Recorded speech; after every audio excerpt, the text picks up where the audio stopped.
Hay una voz que conoces aunque no sepas exactamente de dónde. No es que la hayas escuchado mucho. Es que la llevas dentro desde antes de poder recordar. Es de esas voces que forman parte del paisaje sonoro de tu infancia sin que nadie te la presentara formalmente. Que sonaba en las fiestas de tus padres cuando tú ya deberías estar dormido pero no lo estabas. Que salía de la radio del coche en los viajes largos de verano. Que tu abuela tarareaba en la cocina sin saber bien la letra, solo la melodía, solo esa sensación de que algo en esa voz decía verdad. Una voz que cruzó 14 idiomas. Que llenó estadios en 5 continentes durante 50 años. Que hizo llorar a generaciones enteras con canciones de amor que sonaban a verdad aunque la verdad, como vas a descubrir hoy, fuera exactamente lo contrario de lo que cantaban. 300 millones de discos vendidos. El latino más famoso en la historia de la música mundial. Un hombre que todo el mundo reconoce aunque no sepa explicar exactamente por qué lo lleva tan adentro. Ese nombre es Julio Iglesias. Y lo que voy a contarte hoy es la historia que España intentó enterrar durante 6 décadas. Hace apenas unas semanas, 2 medios internacionales publicaron simultáneamente los resultados de una investigación que les llevó 3 años completar. 3 años contactando exempleadas en 3 continentes. 3 años verificando documentos, contratos, informes médicos, fotografías, mensajes. 3 años asegurándose de que cada palabra fuera absolutamente verdad antes de publicar una sola línea. Porque cuando escribes sobre alguien con ese poder y ese dinero y esa fama, más vale que cada palabra sea inamovible. Lo que publicaron destruyó en cuestión de horas una imagen construida durante 50 años. 2 mujeres que trabajaron en su mansión del Caribe lo acusan de agresión sexual. Una tenía 22 años cuando ocurrieron los hechos. Julio tenía 77. La otra era su fisioterapeuta personal, contratada para tratarle la espalda. Lo que describe no tiene nada que ver con ninguna terapia. Y detrás de esas acusaciones, la investigación reveló algo todavía más perturbador, un sistema de selección y control sobre las empleadas que incluía fotografías de cuerpo entero antes de la contratación, preguntas que ningún empleador tiene derecho a hacer y exámenes ginecológicos sin consentimiento. Eso es lo que ocurría dentro de esa mansión mientras tú bailabas con sus canciones en alguna boda de verano. Mientras tu madre las tarareaba en la cocina. Mientras millones de personas suspiraban por esa voz que sonaba tan limpia, tan romántica, tan llena de un amor que resultó no existir de la manera que todos creíamos. Pero eso no es todo. Julio Iglesias tiene un hijo que lleva 30 años suplicando que lo reconozca. Tiene otro hijo con el que no habló durante una década completa. Tiene una esposa que vive a miles de kilómetros, en otra ciudad, en otra vida. Y la Fiscalía Española ha abierto diligencias de investigación penal contra él. Hoy vas a descubrir 4 cosas que casi nadie se ha atrevido a contar. Te voy a avisar cada vez que llegue una revelación para que no te pierdas ninguna. Pero si te vas antes del final, te perderás lo que este hombre más ha intentado borrar de su historia. Lo que más dinero le ha costado esconder. Lo que más daño ha hecho y menos se ha contado. Antes de llegar a las mansiones del Caribe, antes de los tribunales y los hijos ignorados, necesitas entender cómo empezó todo esto. Porque esta historia, como todas las historias que importan de verdad, comienza mucho antes de la fama. Antes de los aplausos. Antes de los discos de oro. Antes de que el mundo supiera su nombre. Comienza con sangre. Con una carretera oscura. Con un joven de 19 años mirando el techo blanco de una habitación de hospital preguntándose en silencio si volvería a caminar algún día. Preguntándose qué queda de uno cuando te quitan lo único que creías que eras. Quédate hasta el final. Porque lo que Julio Iglesias más ha intentado borrar es precisamente lo último que voy a contarte. 22 de septiembre de 1962. Las 2 de la madrugada. Madrid duerme con ese silencio pesado que tienen las ciudades grandes cuando finalmente se rinden al cansancio. Las calles de Majadahonda están vacías. El asfalto brilla con la humedad de la noche. El frío de finales de septiembre cala los huesos de cualquiera que se atreva a estar fuera a esa hora. Un grupo de jóvenes celebra dentro de un coche. Van riendo, van hablando todos a la vez, van con esa inconsciencia luminosa que solo existe cuando tienes 19 años y crees, de verdad crees con todo tu cuerpo, que nada malo puede ocurrirte jamás. Que el mundo es grande y es tuyo y que el futuro es una puerta abierta que nunca se va a cerrar. Al volante no va Julio. Él va de pasajero, celebrando por adelantado su cumpleaños número 20, que es al día siguiente. El coche toma una curva demasiado rápido. Las ruedas pierden agarre. El conductor no puede hacer nada. El impacto es brutal y súbito. Después, silencio absoluto. Julio queda inconsciente entre los hierros retorcidos. Los minutos pasan lentos, demasiado lentos. Alguien llama a una ambulancia. Las luces de neón del pasillo del hospital, el olor a desinfectante, los médicos corriendo por los pasillos. Y cuando Julio abre los ojos por primera vez, cuando recupera la conciencia entre la niebla espesa del dolor, los médicos le dan la noticia que lo cambiará todo para siempre. No volverá a caminar. Espera. Porque aquí viene el detalle que casi nadie cuenta. El detalle que convierte este accidente en algo más que una tragedia personal. El detalle sin el cual nada de lo que viene después tiene sentido completo. Julio Iglesias no era un joven cualquiera que soñaba con el fútbol desde las gradas los domingos. Era portero del Real Madrid. Entrenaba junto a Ferenc Puskás, junto a Alfredo Di Stéfano, junto a Francisco Gento, el único jugador en la historia del fútbol con 6 Copas de Europa. Los técnicos lo observaban con atención creciente. Tenía reflejos de gato. Tenía hambre de gloria. Tenía todo lo necesario para dar el salto definitivo. Si ese accidente no hubiera ocurrido, Julio Iglesias habría sido probablemente el portero titular del Real Madrid que ganó la Copa de Europa en 1966. La historia del fútbol español habría sido diferente. Y la historia de la música mundial también. Guarda ese detalle. Lo vas a necesitar para entender todo lo que viene después. Año y medio. 547 días. Eso es lo que pasó Julio Iglesias paralizado en una cama de hospital, sin poder mover las piernas, sin saber si el pronóstico cambiaría algún día. Imagina eso un momento. No como dato. Como realidad vivida. Un joven de 20 años en la flor de la vida, con todo el futuro por delante, mirando el techo blanco de una habitación mientras el mundo seguía girando sin él. Los amigos continuando con sus vidas. El equipo entrenando sin él. Las novias olvidándolo poco a poco, porque así funciona el olvido, sin avisar, sin drama, simplemente dejando de llamar un día hasta que el silencio se vuelve la respuesta permanente. Quizás tú también has estado en un momento así. No necesariamente en una cama de hospital. Pero sí paralizado de alguna manera que dolía igual. Viendo cómo el mundo avanza y tú te quedas quieto sin poder hacer nada. Mirando el techo a las 3 de la mañana preguntándote qué queda de uno cuando te quitan lo que creías que eras. Preguntándote si tiene sentido seguir intentándolo cuando todo lo que construiste se derrumbó de golpe sin pedirte permiso. Si conoces esa sensación, lo que viene a continuación te va a decir algo importante. Porque entonces apareció Eladio Magdaleno. Era enfermero.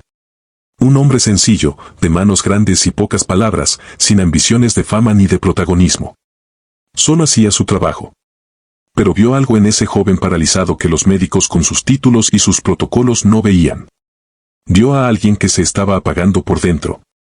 Vio a alguien que necesitaba algo más que medicina para seguir queriendo estar vivo. Un día entró en la habitación con un regalo bajo el brazo. Una guitarra. No era cara. No era para convertirlo en músico profesional. Era simplemente para que sus dedos tuvieran algo que hacer durante las interminables horas de inmovilidad. Para que su mente encontrara un lugar donde refugiarse del dolor. Para que hubiera algo, cualquier cosa, que justificara levantarse del abismo cada mañana. Julio nunca había tocado un instrumento en su vida. No sabía leer partituras. No tenía oído musical desarrollado. Sus dedos torpes tropezaban con las cuerdas una y otra vez. Pero empezó a practicar. Hora tras hora. Día tras día. Noche tras noche. Y en esa cama de hospital, paralizado, sin saber si volvería a caminar, compuso su primera canción. La tituló La vida sigue igual. Escucha bien ese título. Grábatelo en algún lugar donde no se borre fácil. Porque esa frase de 4 palabras se convertiría, sin que él lo supiera todavía, en el lema exacto y perfecto de toda su existencia. En la frase que explicaría todo lo que construiría después. Todo lo que destruiría después. Todo lo que elegiría después aunque supiera perfectamente el daño que estaba haciendo. La vida sigue igual. Pasara lo que pasara. Hiciera lo que hiciera. A quien dañara por el camino. Para Julio Iglesias, la vida siempre seguiría igual. Recuerda esa frase. Vas a entender por qué al final de este video. Contra todo pronóstico médico, volvió a caminar. Las secuelas en la columna lo acompañarían el resto de su vida. Dolor crónico, operaciones, limitaciones físicas que nunca desaparecerían del todo.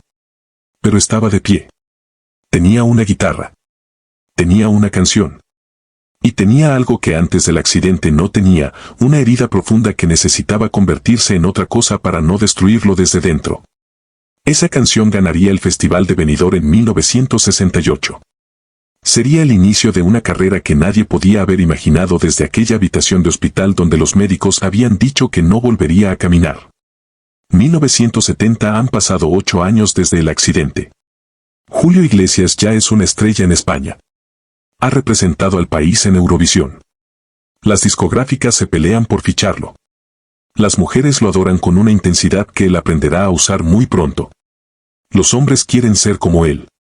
España entera tararea sus canciones sin esfuerzo, como si siempre hubieran existido, como si siempre hubieran pertenecido al aire que se respira. Y entonces, una noche cualquiera en una fiesta de Madrid, Julio vio a una mujer que cambiaría el rumbo de su historia personal para siempre. María Isabel Preisler Arrastia. Filipina. 19 años. Piel de porcelana, ojos almendrados, una elegancia que no se compra en ninguna tienda ni se aprende en ninguna escuela. Acababa de llegar a España para estudiar. No conocía a casi nadie. No hablaba bien español todavía. Pero cuando entró en aquella sala, todas las miradas se giraron hacia ella sin que nadie tomara la decisión consciente de girarlas. Incluida la de Julio. Esa noche, señalándola desde el otro lado de la sala, Julio le dijo a un amigo con esa seguridad tranquila que tienen los hombres que nunca han escuchado un no, esa mujer es mía. Y lo fue. La conquistó con su fama, con su encanto, con esa persistencia que en los hombres poderosos siempre se llama determinación y en los demás se llamaría de otra manera completamente distinta. Ella se dejó conquistar. Era joven. Él era el cantante más famoso de España. Parecía un cuento de hadas. Pero los cuentos de hadas tienen siempre un precio que nadie menciona en las primeras páginas. Un precio que se paga después, cuando ya no hay forma de devolver lo comprado. Atención. Aquí llega la primera de las 4 revelaciones que te prometí al principio. Isabel Preisler se casó embarazada. 20 de enero de 1971. Iglesia de Illescas, Toledo. El día amaneció frío y gris. Las cámaras apostadas en la puerta desde el amanecer, fotógrafos de todas las revistas del país, España entera pendiente de aquella boda como si fuera la suya propia. El cantante más famoso del momento casándose con la mujer más elegante que nadie había visto nunca. Isabel caminó hacia el altar con un vestido blanco impoluto. Sonrisa perfecta. Pasos medidos. El velo cubriendo su rostro. Nadie en aquella iglesia sabía que bajo ese vestido Isabel llevaba ya varios meses de embarazo. Chabeli, la primera hija del matrimonio, nació el 1 de agosto de ese mismo año. 6 meses y medio después de la boda. Las cuentas no mienten nunca, por mucho que uno quiera que lo hagan. En aquella España de 1971, eso era un escándalo que no se podía nombrar en voz alta en ninguna mesa familiar. No había otra opción que casarse. Y casarse rápido. Décadas después, la propia Isabel lo confesó con esa honestidad serena que la caracteriza y que Julio nunca tuvo. Podría decir que nos casamos porque estábamos enamorados y sería verdad, pero lo cierto es que me quedé embarazada. Entonces parecía una tragedia no pasar por la vicaría. Y añadió algo más. Una sola frase que cuando la lees tienes que leerla 2 veces para creerla del todo. El cura que nos casó declaró que nunca había visto a una novia llorar tanto en su vida. Piensa en eso. El día que se supone el más feliz de tu existencia. Y el sacerdote que te casa recuerda décadas después que nunca, en todos sus años de oficio, vio a nadie llorar tanto. Los invitados pensaron que era emoción. Que era alegría desbordada. Que la novia estaba feliz y no podía contenerse. Pero Isabel no lloraba de felicidad. Isabel lloraba porque sabía. Sabía en lo más profundo de su corazón exactamente con quién se estaba casando. Un hombre al que apenas conocía. Un hombre que la había dejado embarazada después de pocos meses. Un hombre que, como descubriría muy pronto, era físicamente incapaz de serle fiel ni una sola semana seguida. A lo mejor tú también has tomado decisiones así alguna vez. Cosas que hiciste porque era lo que tocaba, porque no había alternativa visible, porque el mundo entero parecía empujarte en una sola dirección y resistirte habría costado demasiado en ese momento. Decisiones que tomaste con los ojos abiertos sabiendo que algo no estaba bien, pero sin poder hacer otra cosa. Y que años después, cuando todo está en silencio y cierras los ojos, siguen doliendo exactamente igual que el primer día. Como si el tiempo las hubiera conservado intactas dentro de ti sin preguntarte si querías guardarlas. Isabel Preisler pasaría los siguientes 7 años descubriendo el tamaño real de ese dolor. El matrimonio comenzó como todos los matrimonios de personas famosas. Portadas de revistas, sonrisas perfectas para las cámaras, promesas de amor eterno pronunciadas delante de testigos que aplauden y fotógrafos que no paran de disparar. La pareja ideal. El cuento de hadas hecho realidad para consumo de un país entero que necesitaba creer en algo bonito. 1971, nace Chabeli. 1973, nace Julio José. 1975, nace Enrique Miguel. 3 hijos en 4 años. 3 embarazos, 3 partos, 3 niños pequeños gateando por el suelo de Madrid mientras su padre conquistaba el mundo. Porque eso era exactamente lo que hacía Julio. Conquistar. Conquistar países, conquistar escenarios, conquistar mujeres. En ese orden. Siempre en ese orden. América Latina se rindió a sus pies. Europa lo adoraba. Llenaba estadios de 50.000 personas. Vendía millones de discos. Las mujeres se desmayaban cuando aparecía en el escenario con esa sonrisa lenta y el pelo negro brillante bajo los focos. Y Julio no desaprovechaba ninguna oportunidad. Ninguna. Los rumores de infidelidades comenzaron casi desde el principio del matrimonio. Quizás antes del principio. Todo Madrid lo sabía. Los periodistas murmuraban en los pasillos de las redacciones. Las revistas insinuaban con titulares de doble sentido que todo el mundo entendía perfectamente. Julio de gira con una corista. Julio en un hotel con una modelo. Julio saliendo de madrugada de un apartamento que no era el suyo y al que nadie lo había visto entrar. Isabel lo sabía. Y aguantó 7 años. 7 años de criar 3 hijos prácticamente sola. 7 años de ver a su marido en portadas junto a otras mujeres. 7 años de sonreír para las cámaras mientras por dentro algo se iba rompiendo lentamente, sin ruido, con esa crueldad silenciosa que tienen las cosas que se rompen de verdad y que nunca vuelven a ser exactamente lo que eran. 7 años de camas vacías, de llamadas que no llegaban, de explicaciones que no convencían a nadie, empezando por ella misma. Hasta que un día de 1978, Isabel Preisler miró a Julio Iglesias a los ojos y pronunció una frase que él jamás olvidaría. Una frase dicha con una calma que dolía más que cualquier grito. Tú me pediste muchas veces que me casara contigo. Yo te voy a pedir una única vez que me quiero separar de ti. Una única vez. Eso fue todo lo que necesitó. Una sola frase. Una dignidad que Julio nunca entendió, nunca valoró, y según los que lo conocieron bien, nunca llegó a merecer. La separación llegó en 1978. La nulidad eclesiástica un año después. Isabel no pidió la mitad del patrimonio de Julio como habría sido su derecho legal. Se quedó con 2 propiedades y una cantidad mensual ridícula comparada con lo que Julio ganaba en una sola noche de concierto. Muchos pensaron que había sido demasiado generosa. Demasiado digna. Demasiado señora para un hombre que nunca estuvo a su altura. Julio siguió con su vida. La vida sigue igual, al fin y al cabo. Siempre sigue igual. Pero lo que vino después fue mucho más oscuro. Porque mientras Julio llenaba estadios y acumulaba conquistas, algo terrible estaba a punto de ocurrir. Algo que cambiaría a la familia Iglesias para siempre. Algo que ninguno de los 3 niños que dormían en Madrid podría haber imaginado nunca. 29 de diciembre de 1981. Navidad en Madrid. Las calles llenas de luces, los villancicos sonando en las tiendas, las familias comprando los últimos regalos, el frío del invierno castellano calando hasta los huesos. El doctor Julio Iglesias Puga tiene 66 años. Es uno de los ginecólogos más respetados de España. Sus pacientes incluyen actrices, cantantes, mujeres de la alta sociedad madrileña. Lo llaman cariñosamente Papuchi. Tiene una sonrisa que ilumina cualquier habitación. Es casi tan famoso como su hijo. Esa mañana recibe una llamada en su consulta. Unos periodistas de una televisión alemana quieren entrevistarlo. Hablar del padre del cantante más famoso de España para un programa especial. Suena prestigioso. Suena importante. Papuchi acepta encantado. Los periodistas llegan puntuales. Traen cámaras, micrófonos, un aire completamente profesional que no levanta ninguna sospecha. Lo recogen. Lo suben a un Seat 131 de color rojo. Empiezan a conducir. A mitad del trayecto el coche cambia de dirección sin explicación.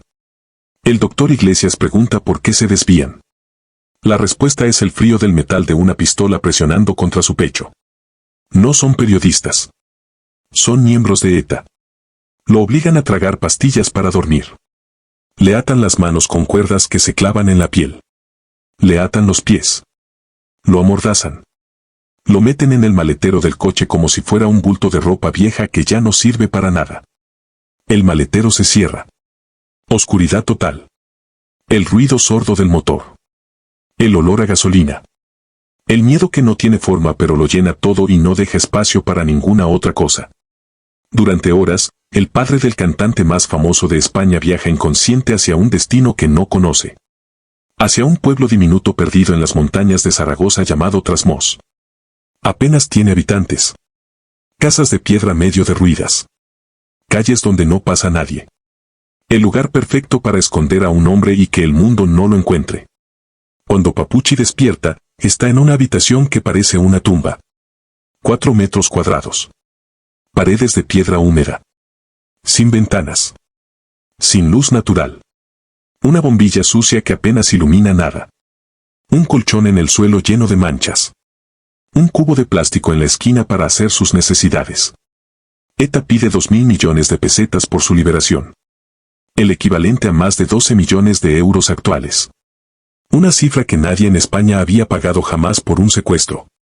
Julio estaba en Miami grabando un disco cuando recibió la llamada. ¿Sabes quién le dio la noticia? Isabel Preisler. Su exmujer. La madre de sus hijos. La mujer a la que había humillado con décadas de infidelidades. La mujer que había criado a sus 3 hijos prácticamente sola mientras él giraba por el mundo conquistando todo lo que se le ponía por delante. La mujer que había tenido la dignidad suficiente como para no destruirlo en el divorcio cuando habría podido hacerlo sin ningún esfuerzo. Esa mujer fue quien tuvo que llamarlo para decirle que su padre había desaparecido. Que probablemente estaba en manos de terroristas. Que nadie sabía si seguía vivo. Piensa en eso un momento. No pases por encima de este detalle corriendo. La mujer a la que había hecho llorar en su propia boda. La mujer que había criado a sus hijos sola. La mujer que le debía más de lo que jamás podría devolver. Esa mujer fue quien tuvo que darle la peor noticia de su vida. Hay algo en eso que no es exactamente justicia. Es algo más complicado y más triste que la justicia. Es la vida siendo la vida, sin importarle los merecimientos de nadie, sin premiar a los buenos ni castigar a los malos en el momento en que más lo necesitamos. Durante 20 días el doctor Iglesias Puga estuvo encerrado en aquella habitación sin ventanas. 20 días sin saber si viviría o moriría. 20 noches escuchando los pasos de sus captores en el piso de arriba. Comiendo lo que le tiraban. Rezando para que alguien lo encontrara.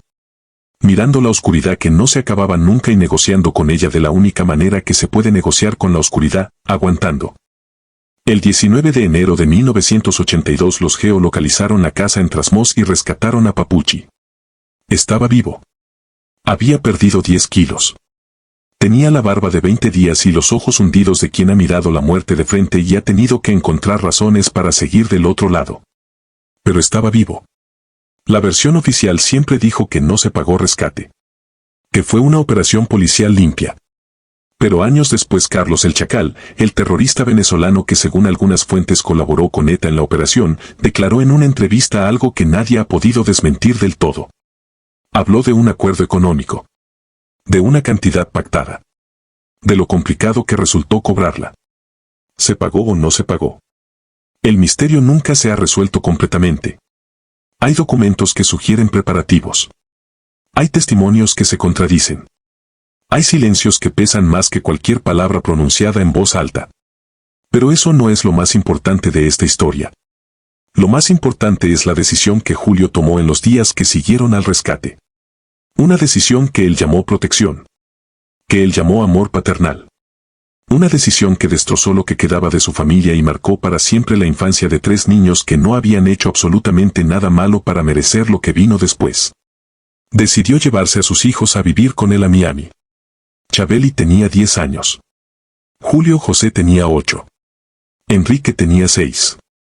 3 niños pequeños arrancados de su país de un día para otro. Arrancados de su colegio, de sus amigos, de sus abuelos, de sus rutinas, de todo lo que les daba seguridad y sentido al mundo. Arrancados de su madre. Isabel Preisler se quedó en Madrid. Sola. Sin sus hijos. Viéndolos crecer a través de llamadas telefónicas que nunca eran suficientes y visitas que terminaban siempre demasiado pronto. Sin poder hacer nada.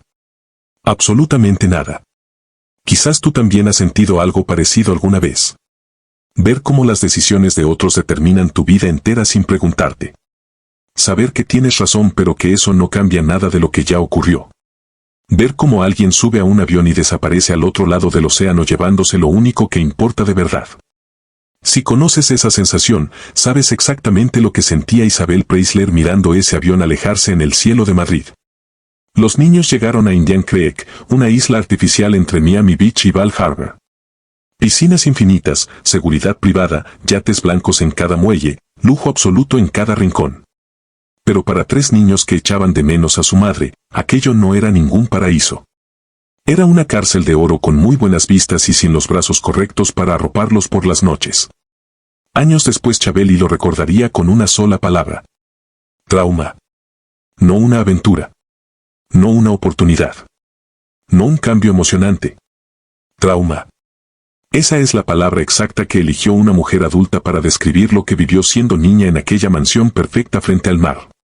Y mientras los niños intentaban adaptarse a un país extraño, mientras aprendían inglés a la fuerza, mientras crecían en una mansión llena de todo y vacía de lo único que de verdad necesitaban, Julio Iglesias hacía lo que siempre había hecho. Girar. Conquistar. Coleccionar. La cifra es legendaria. Se ha repetido miles de veces en entrevistas, artículos, programas de televisión en medio mundo. El propio Julio la mencionó más de una vez, a veces con orgullo apenas disimulado, a veces con esa sonrisa pícara que derretía a medio planeta como si fuera un logro deportivo más que añadir a la lista. 3.000 mujeres. 3.000 conquistas. 3.000 noches. 3.000 nombres que probablemente ni él mismo podría recordar aunque quisiera y aunque lo intentara con todas sus fuerzas durante el resto de su vida. Alfredo Fraile, su representante durante 15 años, alguien que lo vio todo desde dentro y que estuvo presente en cada gira y en cada hotel y en cada madrugada, lo desmintió con contundencia cuando le preguntaron. La agenda la tengo yo, dijo, y no hay ni 3.000 mujeres ni 300. Por lo menos en los 15 años que estuve con él. Pero Baitiare Bandera, la mujer tahitiana que fue su pareja durante 6 años, escribió algo completamente diferente en su libro Muñeca de Trapo. Un libro que Julio intentó por todos los medios legales y económicos disponibles que no llegara a publicarse nunca. Lo que escribió fue esto: le gustaba llevar una mujer distinta a su cama cada noche. ¿Quién tiene razón? Probablemente los dos a su manera. Porque Julio Iglesias era perfectamente capaz de mantener una relación estable y presentable de cara a la galería mientras multiplicaba sus aventuras por todo el planeta sin que nadie pudiera llevar la cuenta exacta. Hubo nombres conocidos. Virginia Siple, ex Miss Venezuela. Sydney Rome, actriz americana. Priscilla Presley, la viuda de Elvis, que declaró años después en una entrevista que recorrió el mundo entera algo que cortaba limpio sin esfuerzo, quería ser el nuevo Sinatra. Me usó para conseguirlo. Y hubo otros nombres que las revistas de la época publicaban con una normalidad que hoy resulta imposible de entender sin que el estómago se mueva. Según los registros de entonces, algunas de esas mujeres tenían 16, 17 años cuando empezaron sus relaciones con Julio. Él tenía más de 30. Más de 40. Nadie decía nada. Las fotos se publicaban. El público aplaudía. El mundo seguía girando. Eran otros tiempos, dicen algunos todavía hoy cuando sale el tema. Como si el calendario cambiara lo que está bien y lo que está mal. Como si hubiera una fecha exacta a partir de la cual ciertas cosas empezaron a estar mal y antes de esa fecha todo valía porque nadie había inventado todavía las reglas que protegen a las personas más vulnerables. Y así pasaban los años. Las giras, los escenarios, los aplausos, las mujeres. La vida siguiendo igual, siempre igual. Hasta que en diciembre de 1990, en el aeropuerto de Yakarta, Indonesia, Julio vio entre la multitud a una mujer rubia que caminaba con la seguridad tranquila de quien no necesita impresionar absolutamente a nadie. Le dijo a su representante, señalándola con la barbilla, esa va a ser mi mujer. Miranda Riggensburger tenía 25 años. Era holandesa, de un pueblo pequeño. Trabajaba como secretaria. No sabía quién era Julio Iglesias. Nunca había oído sus canciones. No le importaba su fama. No le importaba su dinero. Cuando lo vio por primera vez rodeado de gente, rodeado de su séquito habitual, pensó que alguna de esas mujeres era su esposa. Me lo pensé mucho, recordaría ella años después. Pero finalmente acepté ir a su concierto. Y por alguna razón que nadie entiende completamente, incluyendo quizás el propio Julio, esta vez fue diferente a todas las anteriores. 35 años después siguen juntos. Le dio 5 hijos más. Se casaron en 2010, después de 20 años juntos, en una ceremonia íntima en Marbella a la que solo asistieron sus hijos y los caseros de la finca. Sin prensa. Sin portadas negociadas. Sin el circo mediático que había rodeado cada momento importante de su vida anterior. Pero hay un detalle que casi nadie menciona cuando habla de esta historia de amor tardío que se supone el final feliz de todo. Hoy Miranda y Julio viven en casas separadas. Ella en la mansión de Miami con los hijos que todavía viven en casa. Él en su propiedad de Punta Cana, prácticamente solo. Se ven cuando pueden, cuando quieren, cuando las circunstancias lo exigen. Cada uno en su isla. Cada uno en su silencio particular. La mujer que finalmente le dio estabilidad a Julio Iglesias vive a miles de kilómetros de él. La vida sigue igual. Siempre igual. Aunque todo a su alrededor haya cambiado. Y ahora llegamos a la tercera revelación. Esta es quizás la más dolorosa de todo lo que voy a contarte hoy. No habla de amantes. No habla de dinero. No habla de escándalos en portadas de revistas. Habla de algo que no tiene precio y que cuando se rompe no se repara con nada. Habla de un padre y un hijo.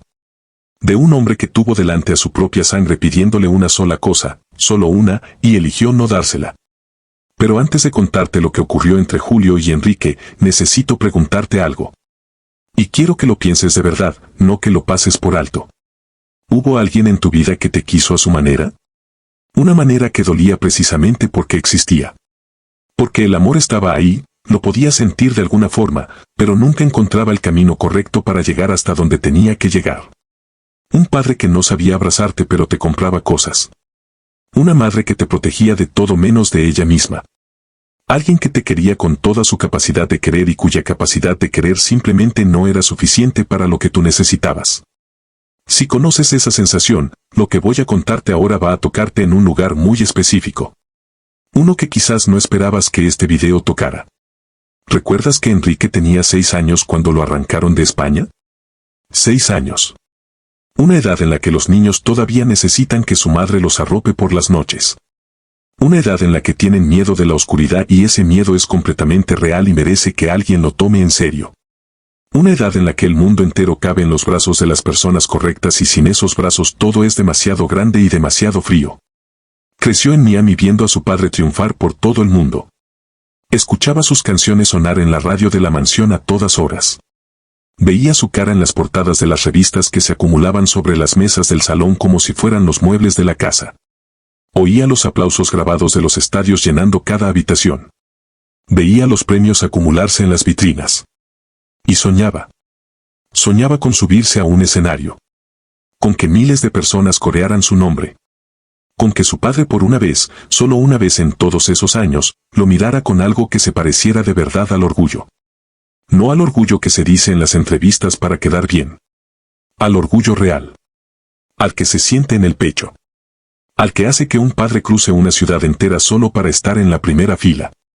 Pero no se lo contaba a nadie.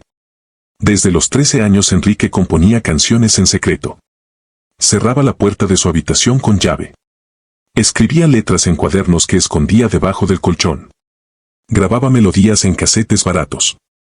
Soñaba con los escenarios mientras todos dormían y el mundo de afuera estaba en silencio. ¿Por qué el secreto?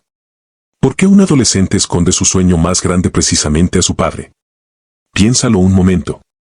Porque a veces los hijos saben cosas de sus padres que los padres nunca les han dicho con palabras. Las aprenden observando. Las aprenden en el silencio de los desayunos, en las llamadas que no llegan, en las sillas vacías de los cumpleaños. Enrique sabía.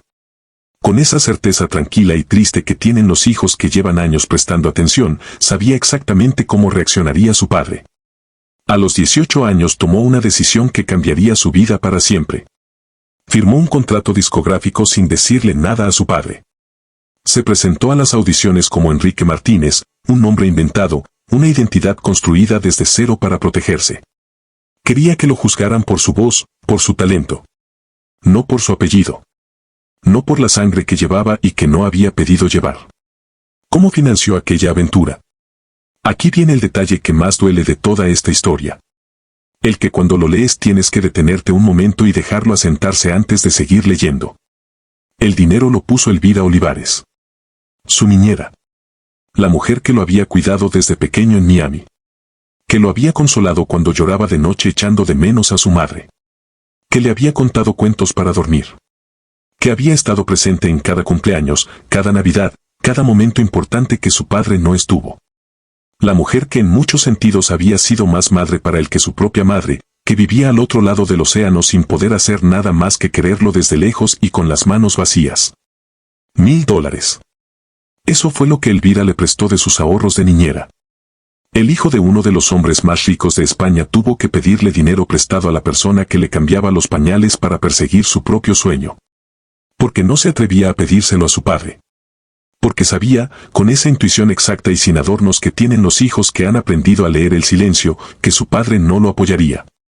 Cuando Julio lo descubrió, la llamada que siguió destruiría su relación durante una década completa. Enrique lo recordaría años después con la voz todavía marcada. Mi padre gritaba. Me decía que estaba loco. Que él era el que estaba en la música. Que yo no conseguiría nada sin él. No le preguntó si era feliz.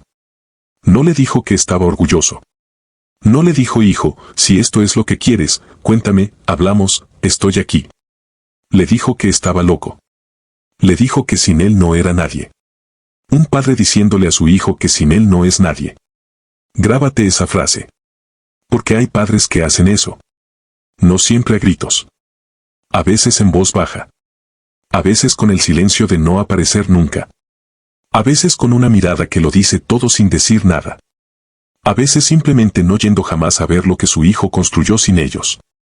Y los hijos lo llevan dentro durante décadas sin saber exactamente cómo nombrarlo. Sin saber si lo que sienten es tristeza o rabia o las dos cosas mezcladas de una manera que no tiene nombre claro en ningún idioma. La respuesta de Enrique fue la única posible para alguien con dignidad. Hice las maletas y me fui de casa. Tenía 18 años. Y no volvió a hablar con su padre durante 10 años. 10 años. Una década completa. 3.650 días. Un padre y un hijo sin dirigirse la palabra mientras ambos llenaban estadios en diferentes continentes y el mundo entero cantaba sus canciones de amor sin saber que detrás de esas letras había un silencio entre dos personas que dolía más que cualquier ruptura romántica que ese mismo mundo pudiera imaginar. 1998 Los American Music Awards. La ceremonia más importante de la industria musical americana. El teatro lleno de estrellas, Hollywood en pleno, cámaras transmitiendo en directo a cientos de millones de hogares en todo el mundo. Julio Iglesias y Enrique Iglesias están nominados al mismo premio. Artista latino favorito. Padre e hijo. Compitiendo frente a frente por el mismo trofeo delante del mundo entero. Ganó Julio. Se levantó de su asiento con esa sonrisa que conoce medio planeta. Subió al escenario con pasos seguros. Los aplausos llenaron el teatro. Las cámaras lo siguieron hasta el micrófono. Y entonces las cámaras enfocaron a Enrique sentado entre el público. Aplaudiendo educadamente. Con una sonrisa que no llegaba a los ojos. Con esa expresión que conocen bien los hijos que han aprendido desde pequeños a poner la cara que el mundo espera ver mientras por dentro pasan cosas muy diferentes que no le importan a nadie. Julio tomó el micrófono. Y dijo algo delante de millones de personas que ningún hijo debería escuchar jamás de boca de su padre. Algo que cuando lo escuchas tienes que escucharlo 2 veces para creer que alguien lo dijo de verdad en ese momento. Quiero decirle a mi hijo que mientras siga subiendo a los escenarios, seguiré compitiendo con él. No dijo que estaba orgulloso.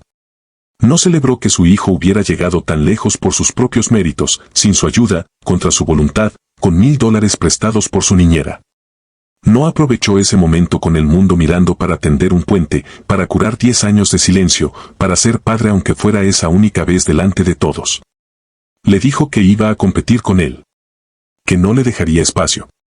Que el trono era suyo y de nadie más, ni siquiera de la persona que llevaba su mismo apellido y su misma sangre.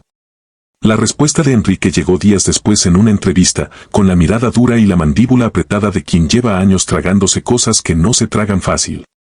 Yo quiero ser mejor que mi padre. Siempre he querido ser mejor que mi padre. Siempre he querido vender más discos que él. Siempre he querido ser mejor cantante que él. 2 hombres con el mismo apellido y la misma sangre.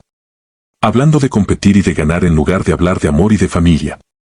Como si fueran 2 extraños que se hubieran encontrado por casualidad en el mismo negocio y no un padre y un hijo que deberían haberse abrazado hace 10 años y todavía no lo habían hecho.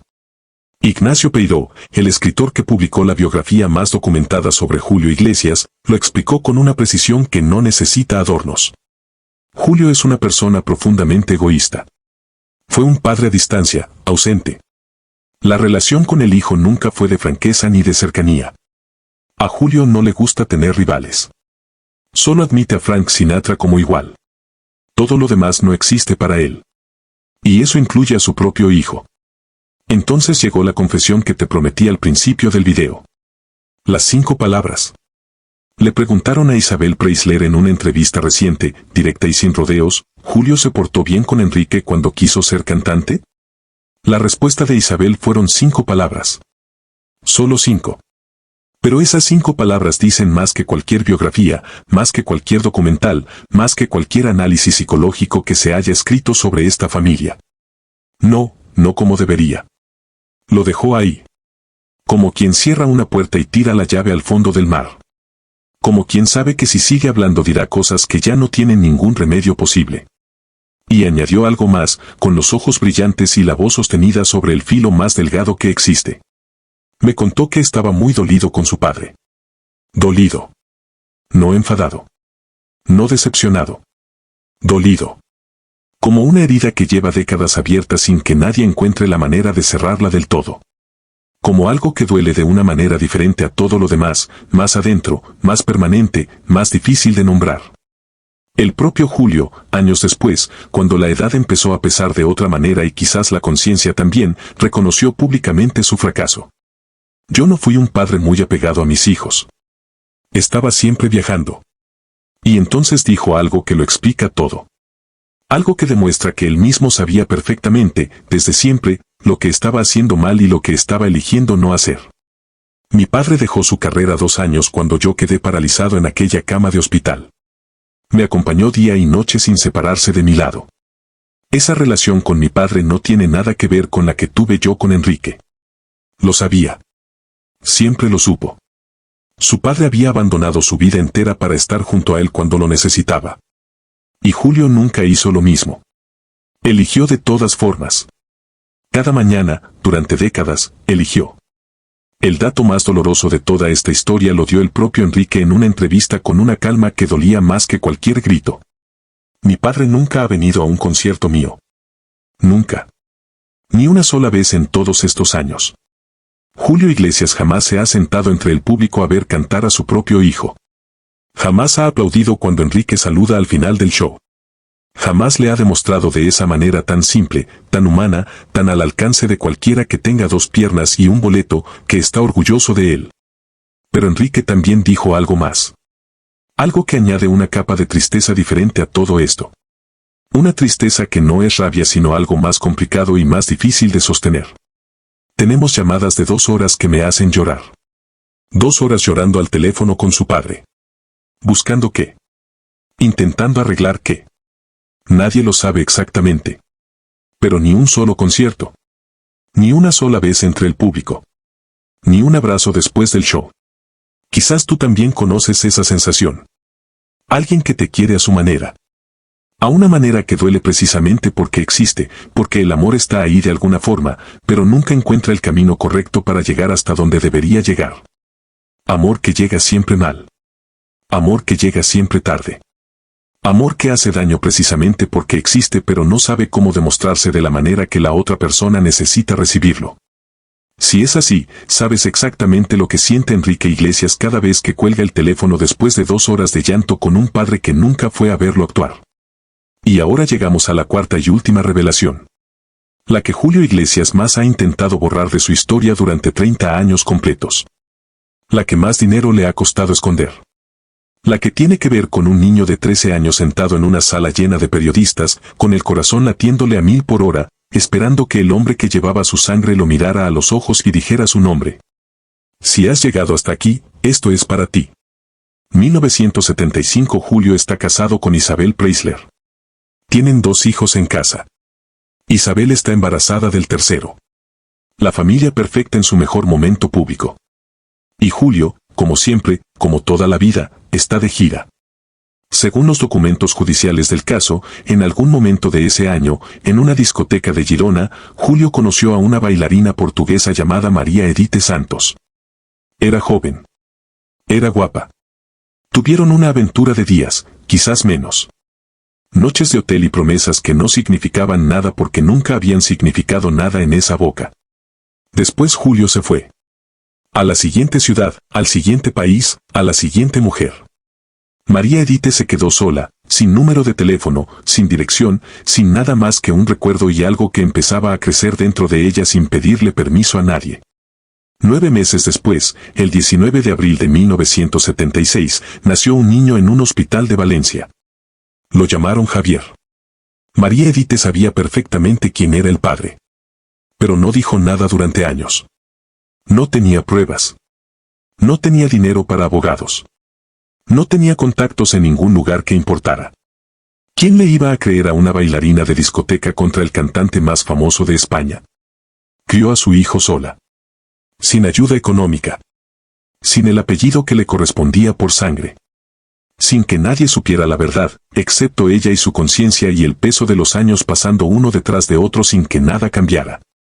Hasta que en 1991, cuando Javier tenía 15 años, María Edite decidió que ya era suficiente. Que habían pasado suficientes años cargando sola con algo que no debería haber cargado sola. Presentó una demanda de paternidad ante los tribunales españoles. Lo que siguió fue una batalla legal de 30 años. Toda una vida adulta entera peleando por algo que debería ser el derecho más básico de cualquier ser humano sobre la tierra. Saber quién es tu padre. Tener un nombre completo. Existir para alguien que lleva tu misma sangre. Julio se negó a hacerse la prueba de ADN. No una vez. No 2. 3 veces. Durante años, durante décadas enteras, rechazó sistemáticamente someterse a la prueba que habría resuelto todo en una semana, en un laboratorio, con una muestra de saliva del tamaño de nada. Pregúntate por qué. Pregúntate honestamente qué motivo legítimo puede tener un hombre inocente para preferir gastar fortunas en abogados durante 30 años antes que escupir en un tubo de ensayo y terminar con todo en 7 días. ¿Qué tiene que esconder a alguien que no tiene nada que esconder? ¿Por qué prefiere el proceso interminable a la respuesta inmediata? En 1992 un juez le dio la razón a María Edite y declaró a Julio padre biológico de Javier. Caso resuelto. Victoria después de años. Pero Julio no aceptaba perder. Nunca aceptaba perder. Contrató a los mejores abogados de España. Movió todos los hilos que el dinero puede mover cuando es suficiente dinero. Apeló. Recurrió. Presionó. Y ganó. La sentencia fue anulada por un tecnicismo legal. El caso quedó archivado. Javier siguió sin padre reconocido. Los años pasaron. Javier creció. Se hizo adulto. Tuvo su propia vida. Pero nunca dejó de luchar. Nunca aprendió a rendirse. Nunca encontró la manera de hacer las paces con ese hueco que tenía donde debería haber habido un padre. En 2017 su abogado tuvo una idea. Si Julio no quería someterse a la prueba voluntariamente, quizás podían conseguir material genético de otra manera. Sin su consentimiento. Sin su conocimiento. Contrataron a un detective privado en Miami que siguió durante semanas a Julio José Iglesias, el hijo mayor de Julio, con Isabel Preisler. Aprendió sus rutinas. Esperó pacientemente su momento con esa paciencia particular que tienen las personas que llevan décadas esperando. Un día de verano Julio José fue a hacer surf a una playa pública de Miami. Al terminar caminó hacia una papelera y tiró una botella de agua vacía. El detective la recogió. La metió en una bolsa sellada. La envió a un laboratorio certificado. Los resultados fueron irrefutables. El 99,9% de coincidencia genética demostraba que Javier Sánchez Santos era hermano biológico de Julio José Iglesias. Lo que significaba, con certeza científica absoluta, que Julio Iglesias era el padre de Javier. En 2019 un juez de Valencia reconoció oficialmente la paternidad. Por primera vez en casi 30 años de batalla existía una sentencia firmada que decía lo que la ciencia ya había dicho: Julio Iglesias era su padre. Julio volvió a recurrir. Y volvió a ganar. La audiencia provincial anuló la sentencia. Cosa juzgada, dicen los abogados. Lo que se juzgó una vez no puede juzgarse de nuevo. Sin importar que las pruebas sean diferentes ahora. Sin importar que la ciencia haya resuelto la pregunta con un margen de error del 0,1%. La justicia dijo que no. Otra vez. Javier recurrió al Tribunal Supremo. Rechazado. Al Tribunal Constitucional. Rechazado. Al Tribunal Europeo de Derechos Humanos. Rechazado. A la ONU. Todavía esperando respuesta después de 2 años. 30 años de batalla. 99,9% de coincidencia genética. La ciencia diciendo una cosa. La justicia diciendo otra.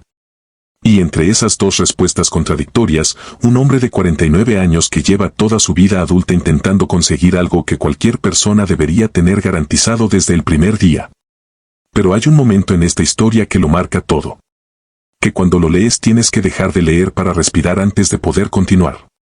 1992 Valencia. Javier tiene 13 años. Acaba de descubrir quién es su padre biológico. Está confundido, está dolido, está esperanzado con esa esperanza enorme y frágil que solo tienen los niños de 13 años que todavía creen que el mundo puede ser justo si uno lo intenta con suficiente fuerza. 2 periodistas lo animan a acudir a una rueda de prensa donde estará Julio presentando un nuevo disco. Quizás sea tu oportunidad, le dicen. Quizás lo veas. Quizás él te vea a ti. Javier va.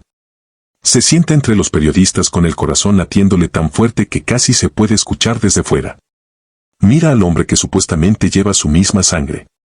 Espera. Con toda la esperanza que puede cargar un niño de 13 años en el pecho sin derrumbarse bajo el peso. Lo que encontró fue la humillación más brutal que un niño puede recibir en público. Julio lo vio. Supo quién era. Se lo habían dicho antes de que empezara la rueda de prensa. Y delante de todos, delante de las cámaras, delante de ese niño con los ojos muy abiertos y el corazón todavía lleno de una esperanza que estaba a punto de destruirse para siempre, negó ser su padre. Y después empezó a hacer chistes. Bromeó sobre las demandas de paternidad que había recibido a lo largo de su carrera. Se rió. El público rió con él. Todos rieron. Todos menos un niño de 13 años que miraba al hombre que llevaba su sangre burlarse de él delante del mundo entero. Javier lo recordaría décadas después con la voz todavía rota en los bordes. Fue profundamente traumático. Nunca lo he podido olvidar. Hoy Javier tiene 49 años. Sigue luchando. Prepara una nueva demanda en tribunales de Estados Unidos. Y ha dicho algo que pone en evidencia exactamente lo que busca y lo que no busca en todo esto. Está dispuesto a firmar un documento notarial renunciando a cualquier derecho sobre la herencia de Julio Iglesias. Renuncia al dinero. Renuncia a las mansiones, los aviones, las empresas, los millones acumulados durante 50 años. Solo quiere una cosa. Una sola cosa en 30 años de lucha. Que su padre pronuncie 4 palabras. Javier, eres mi hijo. Su madre, María Edith Santos, la mujer que ha peleado esta batalla durante 3 décadas, lo resumió en una entrevista con una sencillez que duele más que cualquier discurso largo y elaborado. Julio se lo está perdiendo. Tiene un hijo maravilloso y no quiere conocerlo. Y entonces, cuando parecía que la historia de Julio Iglesias ya no podía oscurecerse más, llegó enero de 2026. Pero antes de contarte lo que pasó, necesito que te quedes conmigo un momento aquí. Porque lo que voy a contarte ahora no es solo la historia de un hombre famoso al que se le acabó la suerte. Es algo que dice algo sobre todos nosotros. Sobre lo que decidimos ver y lo que decidimos no ver. Sobre los ídolos que construimos y la altura desde la que los ponemos para no tener que mirarlos de frente.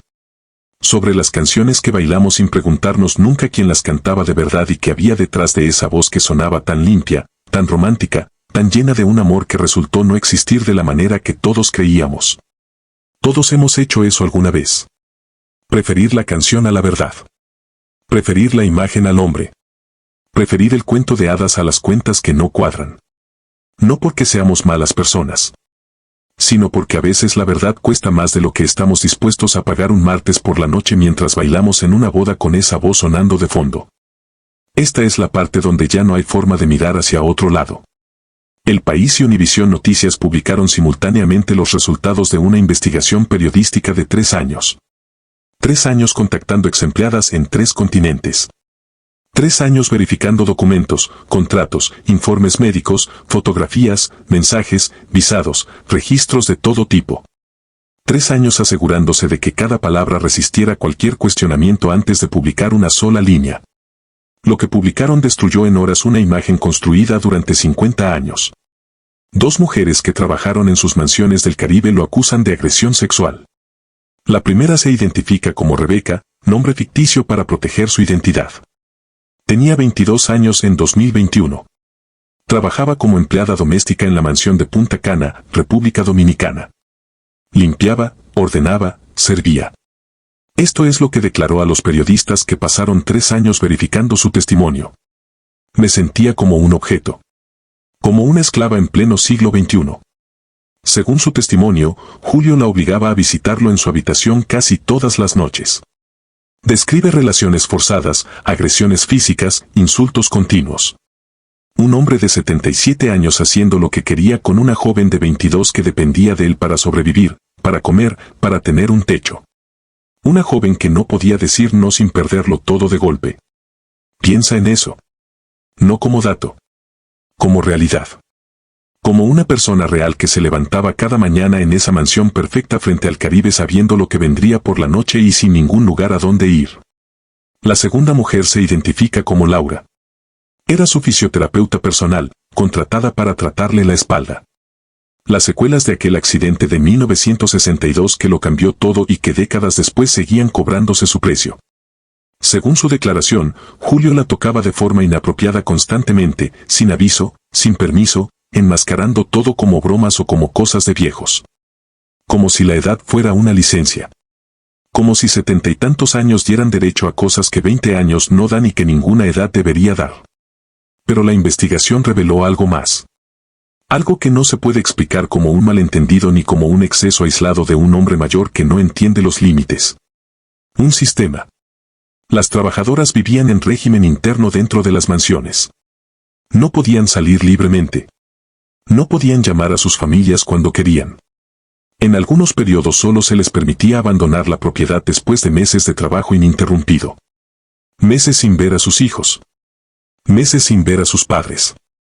Meses encerradas en el paraíso de otro hombre mientras el mundo de afuera seguía girando sin ellas. El proceso de contratación comenzaba con fotografías. No del currículum. No de las referencias. Fotografías de cuerpo entero, de cara, de perfil. Julio quería ver físicamente cómo eran antes de decidir si las contrataba. Durante las entrevistas les preguntaba si habían tenido hijos, si tenían pareja, si se habían operado el cuerpo. Y en junio de 2021, según la investigación, varias empleadas fueron sometidas a exámenes ginecológicos obligatorios. Pruebas de embarazo. Tests de enfermedades de transmisión sexual. Sin consentimiento informado. Sin explicación médica. Sin que nadie les preguntara si estaban de acuerdo. sin posibilidad real de negarse si querían conservar su trabajo y seguir teniendo donde vivir al día siguiente. La Fiscalía de la Audiencia Nacional Española ha abierto diligencias de investigación penal. El caso está en fase preliminar. No hay imputación formal todavía. Pero la maquinaria judicial se ha puesto en marcha y cuando se pone en marcha no se detiene fácilmente. Julio Iglesias no se ha pronunciado. Su entorno se ha blindado por completo. Nadie habla. Nadie da la cara. Nadie ofrece una sola explicación. Julio Iglesias tiene hoy 82 años. Vive prácticamente solo en su propiedad de Punta Cana. La misma propiedad donde según las acusaciones ocurrieron los hechos que ahora investiga la justicia española. Su esposa Miranda está en Miami con los hijos que todavía viven en casa. A miles de kilómetros. En otro país. En otra vida completamente separada de la suya. Sus hijos mayores tienen sus propias familias, sus propias heridas, sus propias décadas de intentar entender algo que quizás no tiene explicación satisfactoria. Enrique, que llora 2 horas al teléfono con un padre que nunca fue a verlo actuar. Javier Santos, el hijo que la ciencia reconoce y la justicia ignora, que lleva 30 años esperando 4 palabras que siguen sin llegar. Ha vendido 300 millones de discos. Acumuló un patrimonio estimado en 750 millones de euros. Mansiones en 4 continentes. Una isla entera en las Bahamas. Un avión valorado en 20 millones de euros. Todo el dinero del mundo puesto junto en un solo lugar. Y está solo en una isla esperando a ver si la justicia llama a su puerta. Hace más de 40 años grabó una canción que se llamaba Me olvidé de vivir. La letra decía exactamente eso. Que mientras corría detrás de la fama, mientras llenaba estadios, mientras conquistaba países enteros, se olvidó de lo único que de verdad importaba. Quizás aquella canción fue siempre su confesión más sincera. Quizás fue su advertencia al mundo pronunciada en forma de música antes de que el mundo supiera lo que vendría. Quizás fue su disculpa anticipada, dicha en una melodía, por todo lo que haría después y por todo lo que dejaría sin hacer. Porque Julio Iglesias tuvo absolutamente todo lo que un ser humano puede desear en esta vida. Fama mundial. Dinero sin límite. Aplausos de millones de personas que lloraban con sus canciones de amor. Y fue incapaz de amar de verdad a los suyos. Vendió amor en los escenarios durante 50 años. Y fue incapaz de decirle a un niño de 13 años que estaba sentado delante de él temblando de esperanza que sí. Que era su hijo. Que existía. ¿Qué importaba? En su cumpleaños número 80 grabó un video para agradecer las felicitaciones de sus fans. Estaba sentado en un sillón. Se le veía mayor, cansado, con esa fragilidad nueva que tienen las personas cuando empiezan a entender que el tiempo se acaba y que lo que no se hizo ya no se va a hacer. Y dijo algo que sonó casi como una confesión sin querer serlo. He visto a mis hijos llorar. Los ha visto llorar. Desde lejos. Desde el otro lado de una pantalla. Desde el otro lado de un océano. Porque eso es lo más cerca que ha estado de muchos de ellos en décadas. Y aquí está la pregunta que me quedo pensando cuando termino de repasar todo esto. No sobre Julio. Sobre nosotros. ¿Cuántas veces elegimos los aplausos sobre las personas? ¿Cuántas veces elegimos la versión bonita sobre la verdad incómoda? ¿Cuántas veces miramos hacia otro lado porque la canción suena demasiado bien como para dejar de bailar? Julio lo hizo a escala monumental, con 300 millones de discos y 750 millones de euros de por medio. Pero la elección en su raíz es la misma que todos enfrentamos de formas más pequeñas y más cotidianas. Elegir estar presente o elegir estar en otra parte. Elegir la conversación difícil o elegir el silencio cómodo. Elegir decir te quiero ahora o decirlo después, siempre después, hasta que después se convierte en nunca. Julio Iglesias ya no puede cambiar nada de lo que hizo. El tiempo que eligió gastar en otra cosa no vuelve. Nunca vuelve. A los 82 años, con la salud menguando y las acusaciones creciendo y un hijo que lleva 30 años esperando 4 palabras, ya no hay después. Pero tú todavía tienes después. Todavía está a tiempo de convertirse en ahora. La llamada que llevas meses postergando. El perdón que nunca llegaste a pedir. La persona que lleva años esperando que aparezcas aunque nunca te lo haya dicho con esas palabras exactas. El hijo, el padre, el amigo, la persona que necesita escuchar algo de ti antes de que el tiempo decida por los dos. Julio Iglesias cantó durante 50 años que la vida sigue igual. Pero la vida no debería seguir siempre igual.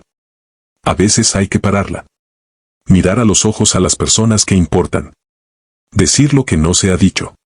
Hacer lo que se ha postergado demasiado. Aparecer aunque sea tarde. Aparecer aunque de vergüenza. Aparecer aunque no sepas exactamente qué decir cuando llegues. 300 millones de discos. 750 millones de euros. Mansiones en 4 continentes. Y ni un solo abrazo de hijo que valga la pena recordar cuando todo lo demás se apague. Si esta historia te llegó de alguna manera, compártela. Dale like. Suscríbete al canal. Porque las verdades incómodas merecen ser contadas aunque duelan, aunque destruyan leyendas que nunca debieron construirse sobre el silencio de quienes sufrieron para sostenerlas. La próxima semana volvemos con otra historia.